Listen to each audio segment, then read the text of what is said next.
The war on drugs, in my opinion, is a joke. All it's done is made criminals a ton of money, and I'm happy for it because I've profited from it. If it wasn't a profitable business, I don't think I wouldn't be in the market. If I become an illegal grower because of the government saying so, I don't want to lose my kids.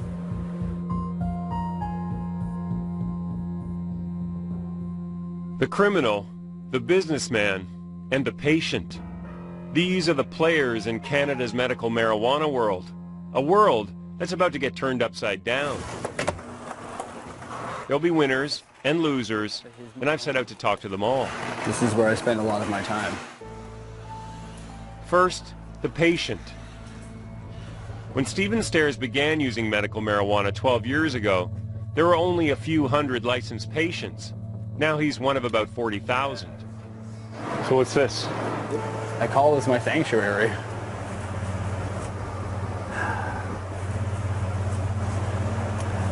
These plants mean the world to me. They mean the ability for me to see longer. Stairs suffers from severe glaucoma and only has 8% of his vision left. His doctor prescribed marijuana to slow the disease, and Stairs insists it's the only thing that's worked. The thing that really gets me is the fact that being vision loss, I won't be able to see my kids graduate or learn how to drive or stuff like that. To see your kids do things. That's the hard stuff. That's the stuff that's hard to get by.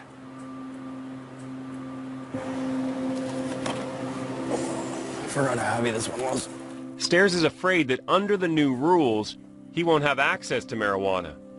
After 9 years of growing it legally in his garage, he and all the small-time producers like him are being shut down. Instead, Stairs will have to buy from a large commercial grower who will produce the marijuana and ship it to him by courier. And so as one way of doing things ends for people like Stephen Stairs, there's a new and unlikely player in the marijuana world, the businessman. We should get PayPal set up. Daniel Petrov is going all in as he hopes to be the big winner in the new system.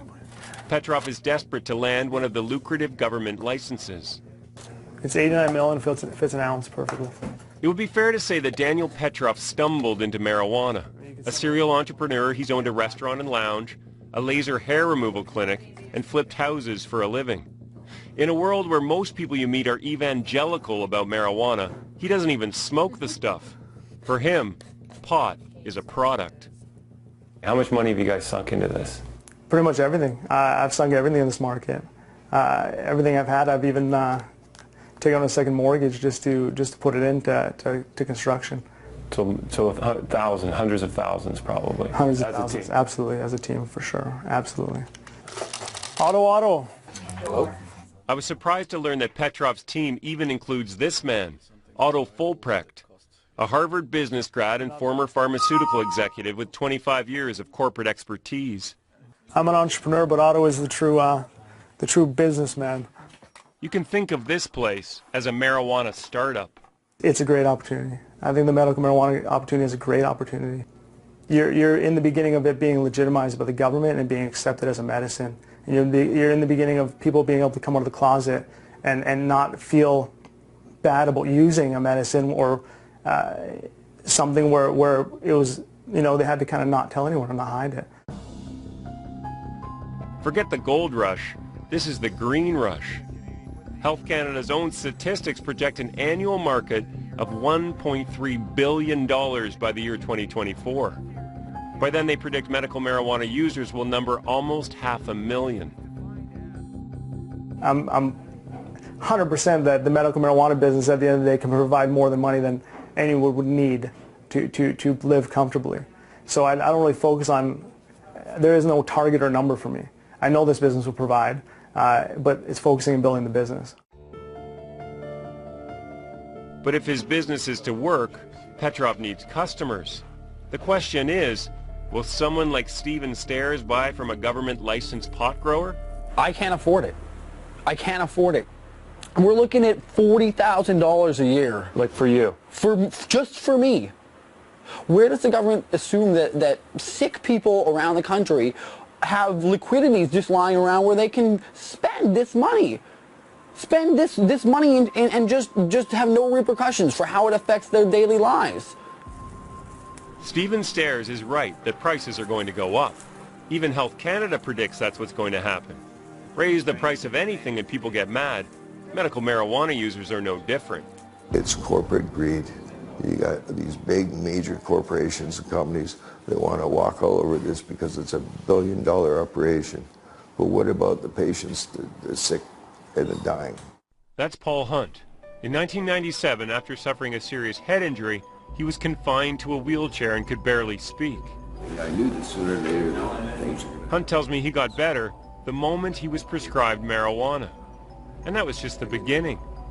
Hunt was even able to open this place, the Green Cross Dispensary, where he's dedicated his life to helping others get access to marijuana. If you're a licensed user and you don't want to grow your own, you can come in here and shop for the pot you want. Think of it as a kind of marijuana pharmacy. Which is your favorite? My favorite? Granddaddy Purp. That's the best. For me, anyways. There are dispensaries all across the country, and many people believe that they would be the model of the future. Now the government will close them all down. It's the big corporations. They're playing with the government now. The one who's got the most toys wins, I guess. You know, and I'm just fighting for the little guy. At 63, and never having protested anything in his life, Paul Hunt is now part of a national coalition of medical marijuana users determined to fight the government changes. April 1st, 2014, the day the new regulations come online. What kind of situation will that put you in? I'm going to keep going. I'm going to get charged for trafficking. And if that's the case it's going to be, then so be it. Like, I'm standing my rights here. I'm a Canadian here, and I know that I'm allowed to grow medicine for my own well-being. So you'd go to jail? And if that, I will go to jail. For Paul Hunt, marijuana is more than a medicine. It's a cause. Are you going to go enjoy the downstairs? Yes. The coffee is flowing, and there's good company down there. Very good. And it'll be better now that you're going to be down there.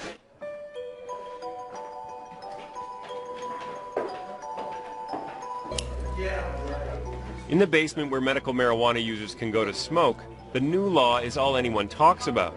There's fear and distrust. Government weed won't just be too pricey, they argue, but it won't be any good either. But it's more than that. The people here, they believe the government has no place in the rolling papers of the nation. Russell uses marijuana for chronic pain. Well, I buy off the street. Buy off the street before you buy it from the government. I don't want it to be in the government market. Dennis is an amputee with severe muscle spasms. Everyone at this table will probably be seeking product elsewhere, and that's where? On the street.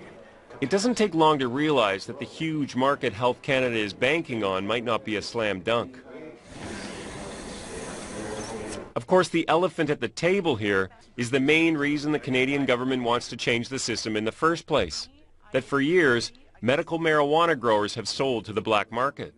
In a way, you could say that the medical marijuana users almost ruined it for themselves, because the RCMP keeps telling us that the medical producers have been selling it off to the black market. I think that statistically, you've got 26,000 permits in this country to cultivate, and anecdotal evidence of a few bad apples. It's kind of like having a few drunk drivers every day kill somebody. It's unfortunate, but we don't pull all the cars off the road. A few bad apples or a fundamentally flawed system? I guess if anyone might know for sure, it's the final player in this story. The one who's always been there, the criminal. We're getting close to the illegal grow-op, so we've been asked to take the batteries out of our phones so that we can't be tracked through the GPS. The scenario is they may ask you guys to, they want to sweep your camera equipment or whatever, just if they're that paranoid. I can't speak for what we're walking into.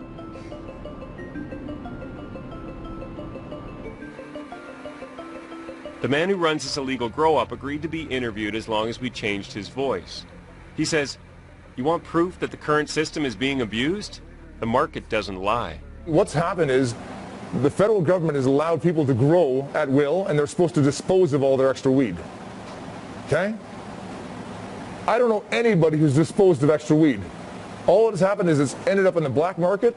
There's so much supply, and there's only so much demand, and it's made the product price plummet.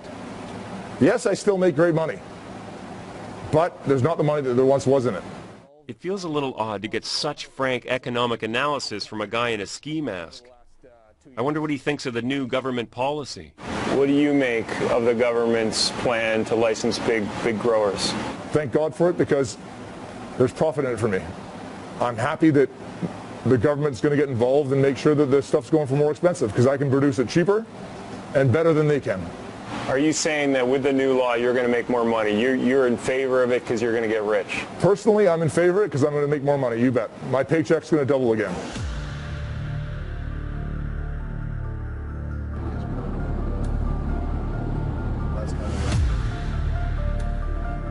As we drive away, I run the players through my mind. Has nothing changed?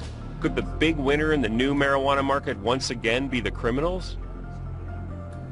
Where does that leave the legitimate businessman? Will there even be a market for him? One thing is for sure, Stephen Stairs seems to have the most to lose. I mean, if I become an illegal grower because of the government saying so, I don't want to lose my kids. I don't want to lose my house. I don't want to lose my family. I don't want to go to jail.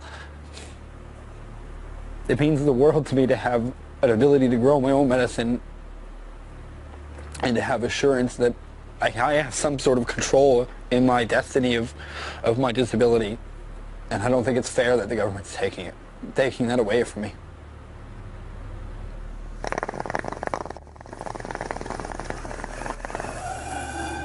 It's ironic that in a time when pot is more accepted than ever, we could be driving the legitimate medical marijuana users back into the shadows.